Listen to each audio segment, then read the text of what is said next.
It's okay. All right, welcome to Claim Support Question. My name is Miss Callan. I'm Mrs. Shiley. Hopefully you guys grabbed an article as you walked in that's related to your content area. Make sure you're sitting next to people in your content area that are reading the same article. That way you can discuss it when we get to the discussion portion. Awesome. So learning targets for today, 220. Miss Lindsay, would you please read the why? In order to help students develop thoughtful interpretations by encouraging them to reason with evidence. I will read an article, identify claims, find support for the claims, and ask questions related to the claim. How? I will know I understand this when I can talk about how to use Claim Support Question in upcoming lessons. Yes. Sorry, was that a comma? Yes, it was Okay. an introductory clause Okay. to the needs. So sometimes we do that for the why. Oh, no, I love that. I couldn't see if that was a comma. I didn't know we I could don't do know that, why but cool. that's. I don't know why Don't we're worry. back. Thank you, that's fine. Yeah, not a Okay. problem. I'm gonna, it keeps progressing forward instead of back, so I'm just that's gonna weird. move back on here because Okay. tech difficulties. So if you have a phone or a computer that connects to the internet, go ahead and hop on there. You're gonna go to classlab.com, type in the ID 761233346. We do have a router in my room, so you should have perfecto internet connection in here with the NAISD Wi-Fi. Once you get that ID typed in, there's going to be a box there for you to type in your answer as well as a drop-down menu at the bottom. There's 3 things you need to enter, 1 for claim, 1 for support, and 1 for question. At the drop-down menu, you're going to pick 1 for each. So for instance, for first, you'd start with claim. Choose claim. In the box, you're going to send in what you think that term means in regards to informational texts. My name is Tom Campsey, and I work with the science department for the district. And one of the things that they asked me to come in and present is the visible learning technique of connect, extend, and challenge. Now, just to kind of keep in line with the visible learning theme, the idea behind this is anytime you do things that make kids think, you want to make it as visible as possible so that they're learning the processes through which they're going through to think. And this technique lets students connect with their previous knowledge and new knowledge they pick up during any lesson, extend it on their own, and then actually move into a challenge to where they can actually reach those really high levels of rigor. So the idea behind this is, the purpose is to help students make connections. So they really help, but the really big thing about this is the application. This technique is designed to take place anytime you introduce something new to students, and it really helps them think about it. Okay, so if you guys want to look back here, if you're a North personality, that means that you have the will to say, hey, let's just do it. I just like to act, try new things, let's just plunge in. I'm not worried about the rules, I just see the problem and let's just get to going. Okay? If you are a West personality, you are very detail oriented. You're not about to start until you know the who, the what, the when, the why are we doing this, where are we going to do it. I need a detailed plan. If you're an East personality, you need to see like the whole big picture. Like before we get this done, like what's our end goal? I need to know all the little details, but before I know all the details, before I can even act, I need to know where we're going to finish at. So they're big picture, holistic people. The South people, they're the ones that care.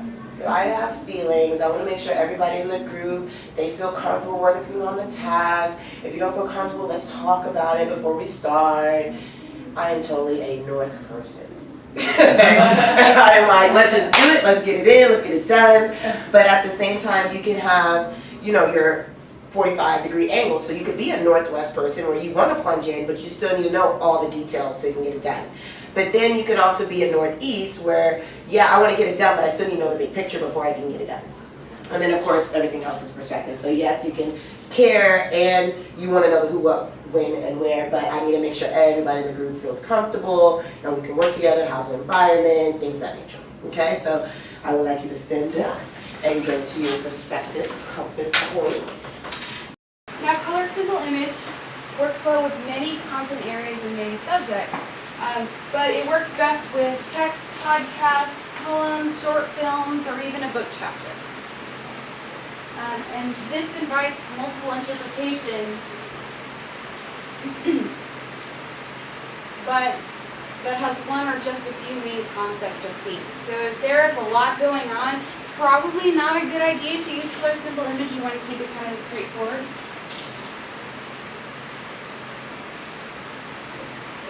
So advice is to pick something in which you think that there is value in students exploring different interpretations, in which you will be able to assess their understanding of the material through their interpretation.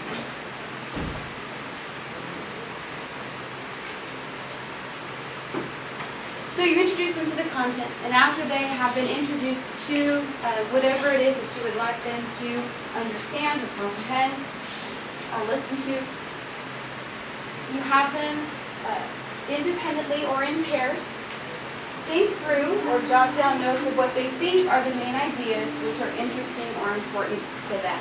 Sorry, I went to a different one, but the presenter wasn't there. No problem.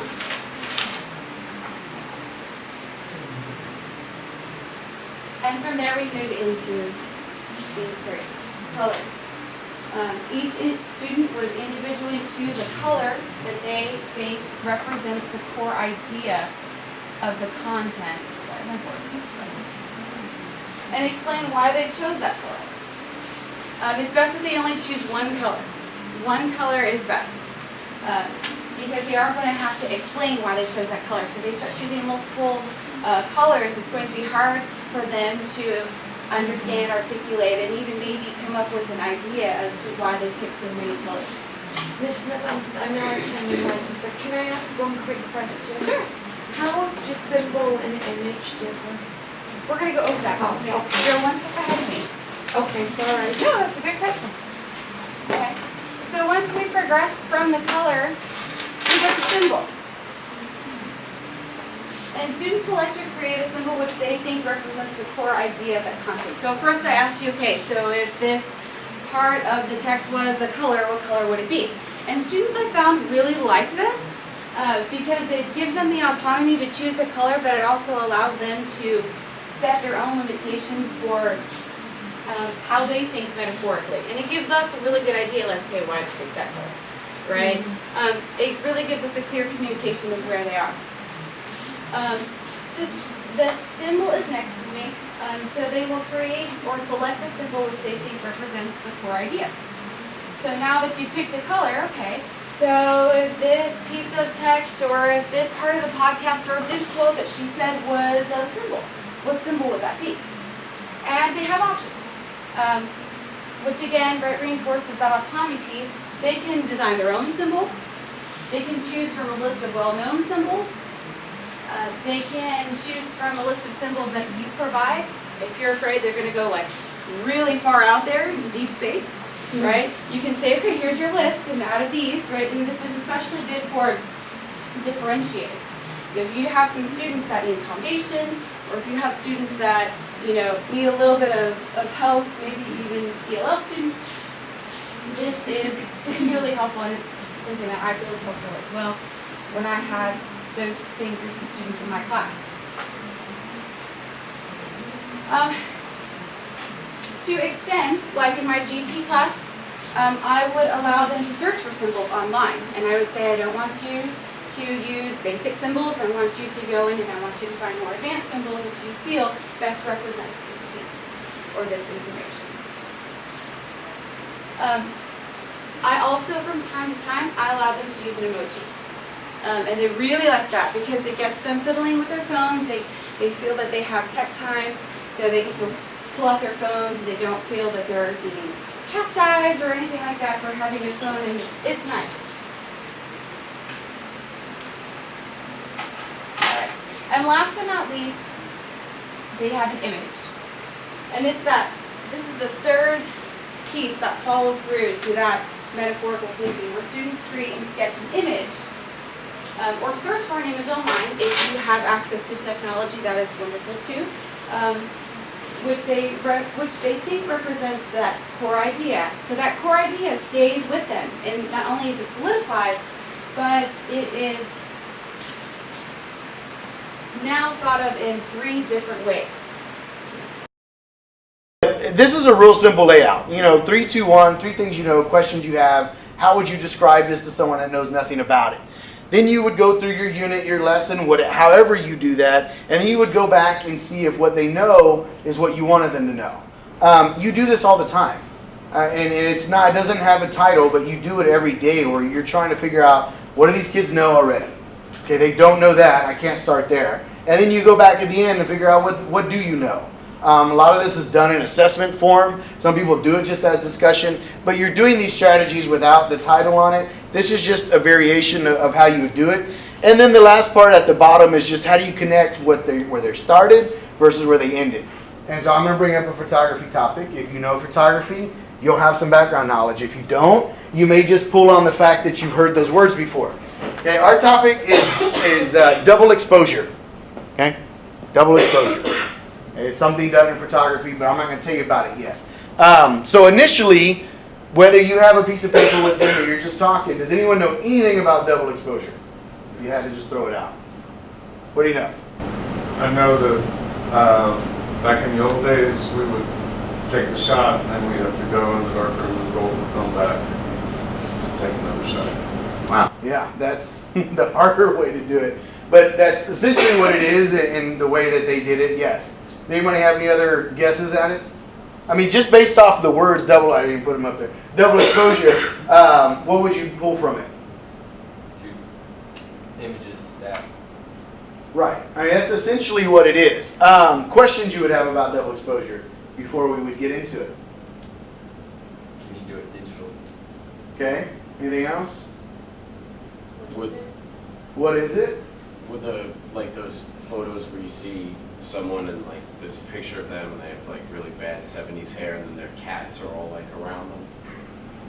Is that like double exposure? Kind of. You're close. One good question last class day was why? Like, why would you do double exposure?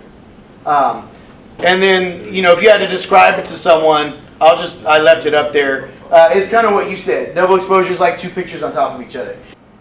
Now, what I want you to do is, we don't have a lot of people in here, so it doesn't have to be too hard. I gave you a blank piece of paper. What I want you to do is just, within your little area, in a little group, whether it be 2 or 3 or 5, whatever, I want someone in your group to think of something that you teach that you're fairly confident that people next to you don't know anything about. Okay? If you're in the same content area, that may be a little difficult. If you're completely in another content area, think of something you teach that you're like, I know they're not going to know, and write down what their responses are.